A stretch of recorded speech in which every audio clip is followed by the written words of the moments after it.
రంగనాయక స్వామి వారి దేవాలయం ధనుర్మాస వేడుకలు అన్నవి చాలా వైభవంగా జరుగుతున్నాయి. ఇక్కడ ఈ ఆలయంలో 365 రోజులు కూడా ఉత్తర ద్వార దర్శనం. రంగనాథ స్వరూపంలోనే కృష్ణ స్వరూపాన్ని ఇక్కడ మనం దర్శించుకుంటున్నాం. ఓం శ్రీ రంగనాయక స్వామి భగవానికి జై గోవిందా గోవిందా.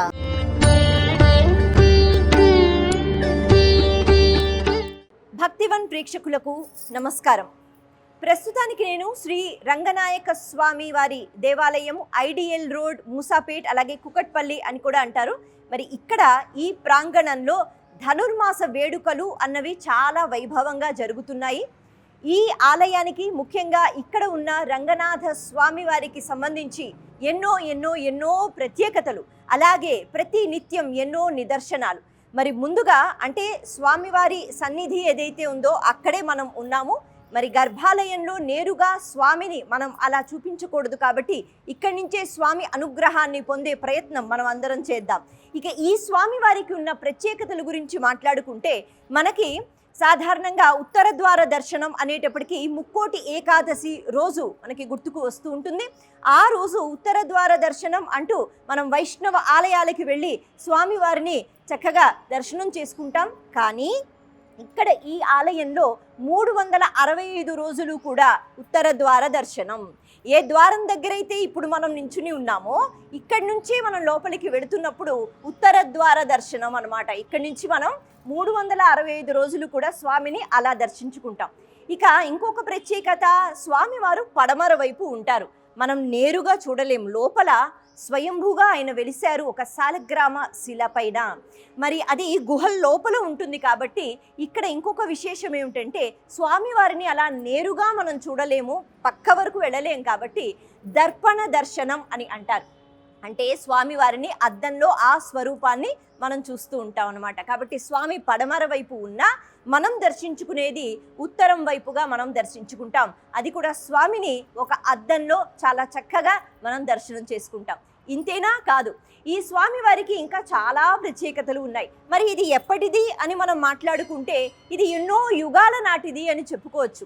ఎందుకంటే అప్పుడెప్పుడో ఋషులు, మునులు వాళ్ళందరూ కూడా ఈ స్వామి వారిని ఇక్కడికి వచ్చి వాళ్ళు తపస్సు చేసుకోవడం, ఇంకా చెప్పాలి అంటే 33 దేవతా స్వరూపాలు, అంటే ఇంకా కోట్లు అని అంటూ ఉంటాం కదా. కాబట్టి అలా 33 కోట్ల దేవతా స్వరూపాలు కూడా స్వామివారిని దర్శించుకుని పూజించుకున్నారు ఇది వరకు యుగాలలో అని అంటారు. మరి అప్పటి ఆలయం ఇది, అంటే స్వామివారి యొక్క ప్రతిరూపం. ఇక ఇంకొక ప్రత్యేకత ఏమిటి అంటే స్వామివారి ఆ శిల ఏదైతే ఉందో శాలగ్రామ శిల. అయితే సాధారణంగా ఒక శిలలో స్వామివారు లేకపోతే అమ్మవారు అలా ఒక రూపం మాత్రమే కనిపిస్తుంది. కానీ ఇక్కడ ఈ శిలలో ఎన్నో రూపాలు స్వయంభుగా అలా వెలిసాయి. అంటే మనకి దశావతారాలు కూడా ఆ రూపంలో కనిపిస్తుంది. లక్ష్మీదేవి పాద సేవనం చేస్తూ కనిపిస్తూ ఉంటుంది. ఇది ఇంకొక ప్రత్యేకత. అలాగే ఈ దశావతారాలలో కృష్ణ స్వరూపం మనకి ఇక్కడ కనిపించదు. సాధారణంగా దశావతారాలు అంటే ఎప్పుడు మనకి కృష్ణుని యొక్క రూపం కూడా కనిపిస్తుంది కదా. పరిపూర్ణ అవతారాలు రామావతారం, కృష్ణావతారం అంటారు. అటువంటి కృష్ణావతారం ఇక్కడ మనకి కనిపించదు. ఎందుకు కనిపించదు అంటే రంగనాథుడు అన్నా, నారాయణుడు అన్నా, విష్ణువు అన్నా, రాముడన్నా, కృష్ణుడన్నా ఒకటే. కాబట్టి రంగనాథ స్వరూపంలోనే కృష్ణ స్వరూపాన్ని ఇక్కడ మనం దర్శించుకుంటున్నాం. ఇక ఇంకొక ప్రత్యేకత, సాధారణంగా స్వామివారు ఎడమవైపు శంఖము, కుడివైపు సుదర్శన చక్రము ధరించి ఉంటారు. సాధారణంగా ఎక్కడైనా కేవలం భద్రాచల పుణ్యక్షేత్రంలో మాత్రము మనకి కుడివైపు శంఖం కనిపిస్తూ ఉంటుంది, ఎడమవైపు సుదర్శన చక్రం కనిపిస్తుంది. అలా అక్కడ కాకుండా మళ్ళీ ఇక్కడ మన హైదరాబాద్లో ఈ ప్రదేశంలో ఈ ఆలయ ప్రాంగణంలో ఇంకా చెప్పాలి అంటే ఆ శాలగ్రామ శిలలో స్వామివారు కుడివైపు శంఖాన్ని, ఎడమవైపు సుదర్శన చక్రాన్ని పట్టుకుని మనకి దర్శనమిస్తారు. ఇది ఇంకొక వింత విచిత్రం అని చెప్పుకోవాలి. మరి ఇక్కడతో మనం ఆపేయగలమా? లేదు కదా. ఆ చక్రాన్ని స్వామివారు పట్టుకుంటారు కానీ శంఖాన్ని మాత్రం పట్టుకోరు. మరి పట్టుకోకుండా ఏం చేస్తారు అంటే అది గాలిలో అలా తేలుతూ ఉంటుంది. అది కూడా మనకి ఆ శిలలో చక్కగా కనిపిస్తుంది. ఇంకో చేత్తో స్వామి ఏం చేస్తారు అంటే చక్కగా ఆయన శేష పాన్పుపై పవళిస్తారుగా చెయ్యి పెట్టుకుని రంగనాథ స్వామి అంటే ఆ స్వరూపం కోసం ఆయన చెయ్యి అక్కడే ఉంటుందట. మరి శంఖం ఏదైతే ఉందో అది గాలిలో తేలుతూ ఉంటుంది.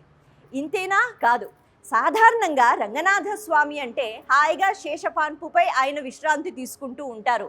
మరి అలా 2 కాళ్ళు చాపుకుని ఆయన పడుకున్నట్టుగా ఉంటారు కదా. కానీ ఇక్కడ రంగనాథ స్వామి ఎడమ కాలు ఏదైతే ఉందో దాన్ని మడిచి కుడి కాలు పైన పెడతారు. మరి ఈ ఎడమ కాలు కింద మనకి ఒక పద్మం అన్నది కనిపిస్తుంది. అలాగే ఆ కుడి కాలు అమ్మవారి ఒడిలో ఉంటుంది. అమ్మవారు ఎప్పుడు లక్ష్మీ స్వరూపం, ఎప్పుడు స్వామివారికి పాద సేవనం చేస్తూ ఉంటారు. మనం ఏ చిత్రపటంలో అయినా చూస్తూ ఉంటాం. అలాగే వైకుంఠంలో కూడా శ్రీ మహావిష్ణువు యొక్క పాదాల పక్కనే అమ్మవారు కూర్చుని ఆనందంగా ఆవిడ స్వామివారి పాద సేవనం చేస్తూ ఉంటుంది. ఇక్కడ కూడా అలా ఆ కుడి కాలు అమ్మవారి యొక్క ఒడిలో కనిపించి అమ్మవారు అంటే లక్ష్మీదేవి స్వరూపం కూడా ఇక్కడ ఆ శిల అన్నది ఈ సాలగ్రామ శిలలో స్వయంభూగా అక్కడ మనకి దర్శనమిస్తూ ఉంటుంది. ఇక్కడతో మనం ఆగిపోవడానికి లేదు, ఇంకొక ప్రత్యేకత కూడా ఉంది. అదేంటి అంటే స్వామివారి యొక్క వాహనం గరుత్మంతుడు, మనందరికీ తెలుసు. మరి గరుడు ఎప్పుడు స్వామికి ఎదురుగా ఉంటాడు, ఏ వైష్ణవ ఆలయంలో అయినా మనం చూస్తూ ఉంటాం. అలాగే గరుడ ధ్వజం అని అంటాము. అలాగే గరుడ వాహనంపై స్వామివారు చక్కగా ఊరేగుతూ ఉంటారు, ఇవి కూడా వింటూ ఉంటాం. అయితే ఈ ఆలయంలో స్వామివారి ఆ శిల ఏదైతే ఉందో అందులోనే గరుత్మంతుడు కూడా ఉండడం, ఇది ఒక పెద్ద విశేషం. బహుశా ఇలా ఇంకెక్కడా ఉండదేమో. స్వామివారి యొక్క నాభిలో కమలము, ఆ కమలంలో బ్రహ్మగారి యొక్క దర్శనం కూడా ఇక్కడ ఈ స్వరూపంలో మనకి కనిపిస్తుంది. మొత్తానికి ఆ శాలిగ్రామ శిల ఏదైతే ఉందో స్వయంభూగా వెలిసిన శిల, అందులో లక్ష్మీదేవి ప్రతిరూపం, దశావతారాలు, ఆ దశావతారాలలో కృష్ణుడు కనిపించడు. అలాగే శంఖము చక్రము, శంఖము గాలిలో తేలడము, స్వామివారి యొక్క ఎడమ కాలు అన్నది మాది మడిచి కుడికాలు మీద పెట్టడము, స్వామివారు ఇక్కడ చక్కగా మనకి అనుగ్రహించడానికి ఇన్ని ప్రత్యేకతలతో ఆయన మనకి దర్శనమిస్తున్నారు. ఇలా చెప్పుకుంటూ పోతే ఇవి ప్రత్యేకతలు మాత్రమే, కానీ నిదర్శనాలకి సంబంధించి ఇంకా చాలా విషయాలు ఉన్నాయి. ఇంకొక మాట మనం చెప్పుకోవాలి, స్వామివారి యొక్క ఆ 4 చేతులలో ఇంకొక చెయ్యి సంకల్ప ముద్రతో ఉంటుంది. స్వామివారు హృదయం దగ్గర సంకల్ప ముద్ర పెట్టుకుని ఉంటారట. కారణం ఏమిటి అంటే మన కోసమే. ఎందుకు అంటే ఇక్కడికి వచ్చిన భక్తులు సంకల్ప ముద్ర పెట్టుకుని వాళ్ళ మనసులో ఉన్న సంకల్పం ఏదైతే స్వామికి చెప్పుకుంటారో, ఆ తర్వాత ప్రదక్షిణాలు చేస్తారో వాళ్ళ కోరికలన్నీ ఖచ్చితంగా తీరుతాయి. అంటే ధార్మికమైన కోరికలు మాత్రమే. సంకల్ప ముద్ర పెట్టుకుని నచ్చినట్టుగా మనం మాట్లాడితే ఆ కోరికలు తీరవు.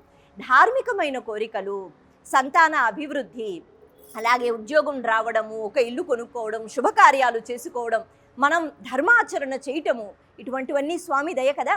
కాబట్టి అలాంటి సంకల్పాలు ఉంటే ఖచ్చితంగా స్వామి ఇక్కడ తీరుస్తారు. అందుకే స్వామి దీనికి నిరూపణగా ఆయన సంకల్ప ముద్ర ధరించి ఉంటారు.